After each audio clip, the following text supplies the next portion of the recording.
Next week on the David Pakman Show, big things happening. Monday, you may have heard of the gender pay gap. There are those who believe women make 77 cents for every dollar a man makes in the United States. You may have heard, if you know any men's rights activists or anti-feminists, that there is no such thing as the gender pay gap. We've been looking at it in detail for weeks.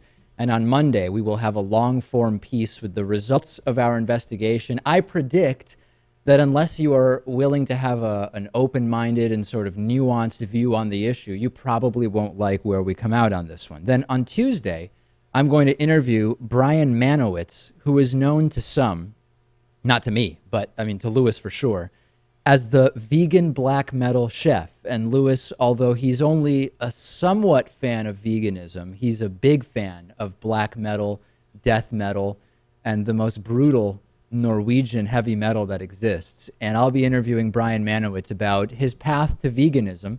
Are there many ways into veganism, and are there any out? And I think that that's an interesting question for Brian on Tuesday. Wednesday, I will interview George Farah. George Farah believes, and who could really argue against this, that the presidential debate process has been co-opted and manipulated by the two major parties, Republicans and Democrats. That's not really the controversial part. The real question is, okay, if you want to let third parties into the debate, you have to have some system for determining who is in, because otherwise you're opening the door for a debate with 100 candidates, and that just doesn't make any sense. And then on Thursday, I'll speak to Naomi Oreskes.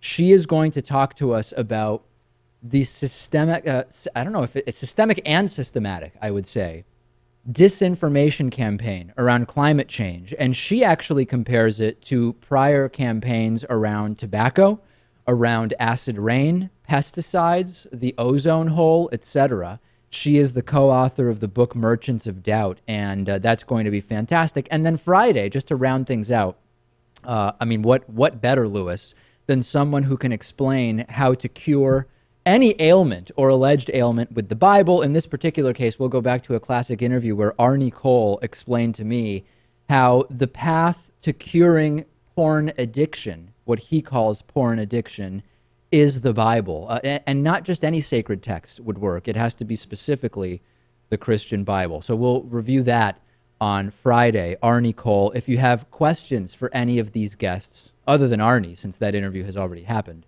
send them in. And if you have interview suggestions, let us know. We book about half the interviews we do are audience suggestions. So send them in, and we will do our best to get in touch.